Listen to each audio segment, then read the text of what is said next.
There is so much pollution around us. We are facing severe climate changes globally. And there are so many serious environmental consequences.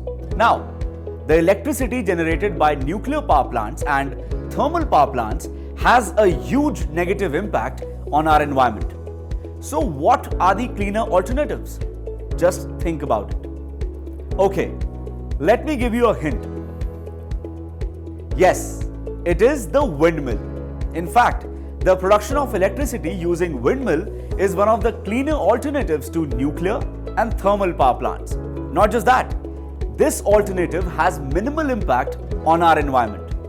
Now you might wonder how electricity can be produced using wind energy. Let's try to understand the physics behind windmills. The windmill is an example of conversion of wind energy to mechanical energy, which finally gets converted to electrical energy.